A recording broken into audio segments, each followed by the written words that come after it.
बहनों, आप सभी का स्वागत है आपके अपने परिवार जी एजुकेशन वर्ल्ड में। और आज का मोटिवेशनल कोट है कि ना संघर्ष ना तकलीफ तो क्या खाक मजा है जीने में, अरे बड़े बड़े तूफान थम जाते हैं जब आग लगी हो सीने में। यही वो वक्त है जो मेहनत करके निखर जाएगा और जो समय बर्बाद करके बिखर जाएगा। ठीक है, तो स्वागत है आप सभी का। अगले कुछ मिनटों में हम लोग राज्यसभा के बारे में पूरी तरह से जानकारी प्राप्त करेंगे, पूरे विस्तार पूर्वक। कल हमने लोकसभा के बारे में पढ़ा था, आज राज्यसभा के बारे में पढ़ेंगे।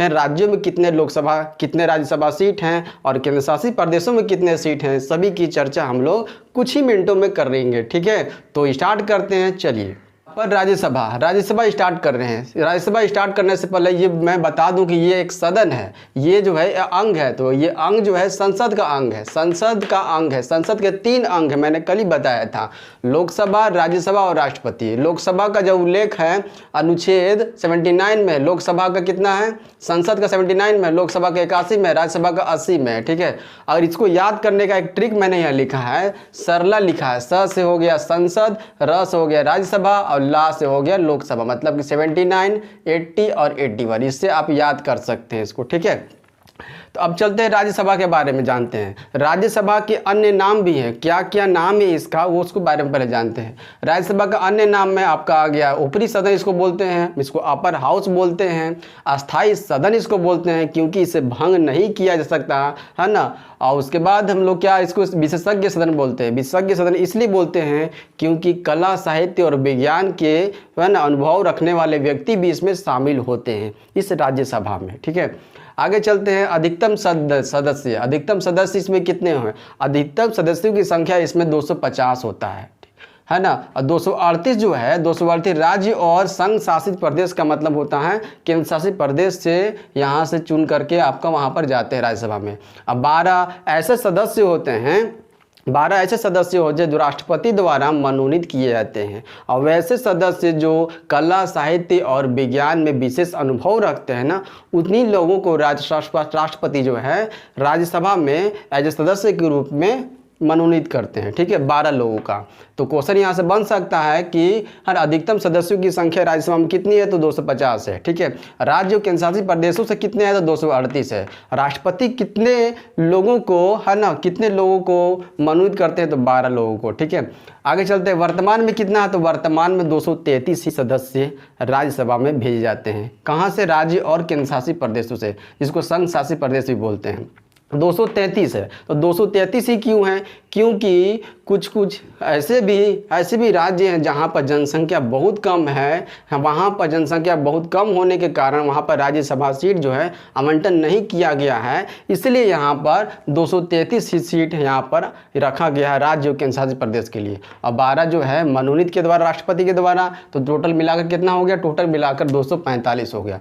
मतलब कि 245 है ना। वर्तमान में कितने सदस्य जो है राज्यसभा में सदस्य बनेंगे, तो ये 245 है ना। राज्य और केंद्र शासित प्रदेश कितना? 233 है, 12 मनोनीत के द्वारा। ठीक है, यहाँ तक हो गया। आगे चलते हैं। निर्वाचन प्रक्रिया। निर्वाचन प्रक्रिया बहुत इंपॉर्टेंट है निर्वाचन प्रक्रिया समझने के लिए।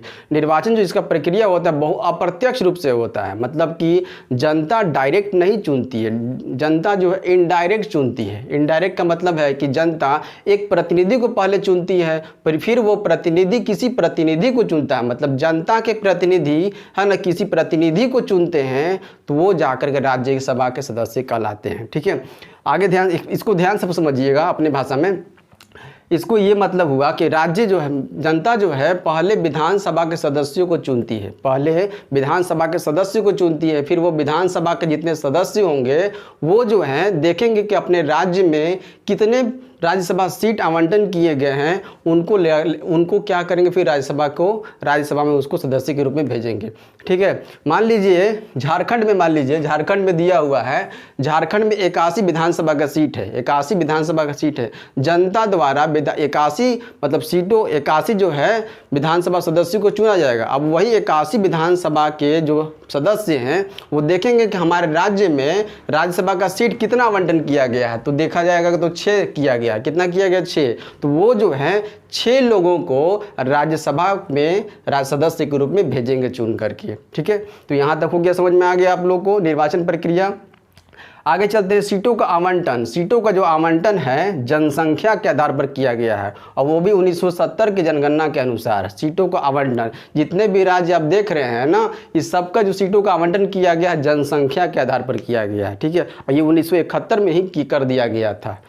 आगे चलते हैं हम लोग योग्यता के बारे में। योग्यता जो है ना, राज्यसभा का सदस्य होने के लिए योग्यता क्या है, इस पर चर्चा करते हैं। भारत का नागरिक होना चाहिए, वो लोकसभा भी हम लोग देखे थे।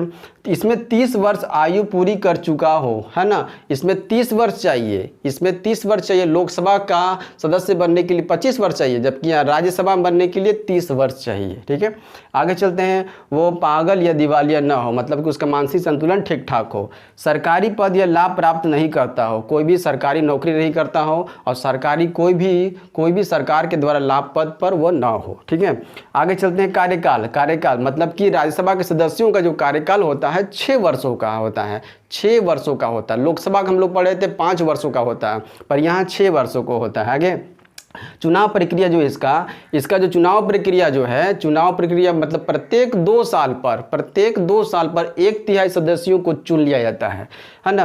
प्रत्येक 2 साल पर 1/3 सदस्यों का अवकाश होता है, मतलब कि रिटायरमेंट होता है 2 साल पर, और उतने ही सदस्यों को फिर से चुन लिया जाता है, मतलब कि चुनाव कराया जाता है और फिर से उतने ही सदस्य जितने रिटायरमेंट हुए हैं उतने ही सदस्यों को फिर से फुलफिल कर लिया जाता है। इसलिए इसको अस्थायी सदन कहते हैं, इसको अस्थायी सदन कहते हैं। अब ध्यान दीजिएगा, वैसे सदस्य जो 6 वर्ष पूरी कर चुके होंगे, मतलब कि यहाँ देखिए, यहाँ कन्फ्यूजन हो गया होगा आपको कि 6 वर्ष या 2 वर्ष में कैसे चेंज हो रहा है। तो यहाँ ध्यान दीजिएगा, जिनका 6 वर्ष पूरा हो चुका है उन्हीं लोगों का 2 वर्ष में रिटायरमेंट होगा। जिनका 6 वर्ष पूरा पहले हो चुका है उन्हीं का 2 साल में रिटायरमेंट होगा, और 1/3 ही होगा, 1/3 सदस्य ही रिटायरमेंट होंगे, और 1/3 पर ही आपका चुनाव होगा, और 1/3 ही फुलफिल कर लिया जाएगा। इसलिए इसको अस्थायी सदन कहते हैं, ठीक है। इसे भंग नहीं किया जा सकता।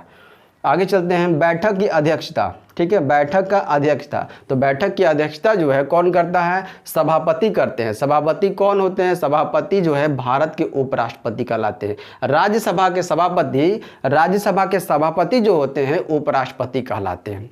तो बैठक की अध्यक्षता कौन करते हैं, सभापति नहीं होंगे तो उपसभापति, इसके सहयोगी बनाए जाते हैं, ताकि जब ये नहीं हो, उपस्थित न हो, तो उपसभापति है ना बैठक की अध्यक्षता कर सके। आगे है पॉइंट, नेक्स्ट पॉइंट, उपराष्ट्रपति हटाने की प्रक्रिया क्या है। उपराष्ट्रपति को मतलब कि सभापति को हटाने की जो प्रक्रिया है, पहले जो ये प्रस्ताव है कहाँ पेश किया जाएगा, पहले ये प्रस्ताव मतलब कि राज्यसभा में ही पेश किया जाएगा, कहीं लोकसभा में पेश नहीं किया जाएगा, पहले यहाँ पर पेश किया जाएगा राज्यसभा में, तब जाकर को लोकसभा में जाएगा, ठीक है। आगे चलते हैं, धन विधेयक मैंने कल बताया था कि सबसे पहले पेश किया जाता है कहाँ पर, लोकसभा में पेश किया जाता है, ठीक है। तो उसके बाद आता है राज्यसभा में, यहाँ नाम मात्र के लिए आता है, यहाँ पर 14 दिनों के लिए राज्यसभा में आता है। अगर ये राज्यसभा पारित कर देती है तो ठीक है, नहीं करती है तो अपने आप स्वतः इसे पारित माना जाता है, मतलब इसका कोई धन विधेयक पर कोई वैल्यू नहीं रहा, ठीक है।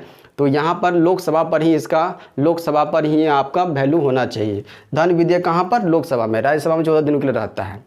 तो ये तो थी राज्यसभा से संबंधित बात, जो यहाँ से आपका एग्जाम में आपका है ना एक नंबर का पूछा जाता है, यहाँ से आप ऑब्जेक्टिव बना सकते हैं, ठीक है। तो आगे चलते हैं हम लोग, है ना, जितने भी राज्य और केंद्र शासित प्रदेशों में राज्यसभा सीट आवंटन किए गए हैं सभी को ध्यान रखते हैं। अब फर्स्ट क्या है, मैंने घटते क्रम में लिखा, टोटल लिखा घटते क्रम में, ताकि आपको याद करने में दिक्कत ना हो। तो फर्स्ट है उत्तर प्रदेश की जनसंख्या जो है सबसे ज़्यादा है, इसलिए यहाँ पर राज्यसभा सीट भी ज़्यादा दिया गया है। सबसे पहले उत्तर प्रदेश में कितना, 31 है। महाराष्ट्र में कितना है, तो 19 है। तमिलनाडु में कितना है, तो 18 है।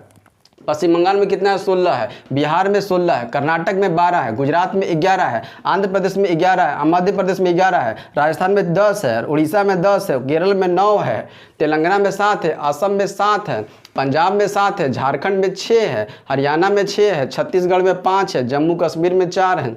उत्तराखंड में 3 है, हिमाचल प्रदेश में 3 है, दिल्ली में 3 है, गोवा में 1 है, सिक्किम में 1 है, मेघालय में 1 है, अरुणाचल प्रदेश में 1 है, नागालैंड में 1 है, मणिपुर मिजोरम में 1 है, त्रिपुरा में 1 है और पुदुचेरी में 1 है। मतलब कि देखिए आगे लद्दाख में, ये जनसंख्या के, मैंने बताया जनसंख्या के आधार पर ही राज्यसभा और लोकसभा का सीट आवंटन किया जाता है। ठीक है, देखिए लद्दाख में जनसंख्या की कमी के कारण यहाँ पर रोज राज्यसभा का सीट नहीं दिया गया है। अंडमान निकोबार में नहीं है ना, लक्षद्वीप में एक भी सीट नहीं है, चंडीगढ़ में भी नहीं है, दादर नगर हवेली में भी सीट नहीं है। तो मैं मानता हूं कि ये वीडियो जो है आपको राज्यसभा के बारे में जितनी भी जानकारी था मैंने दे दिया है।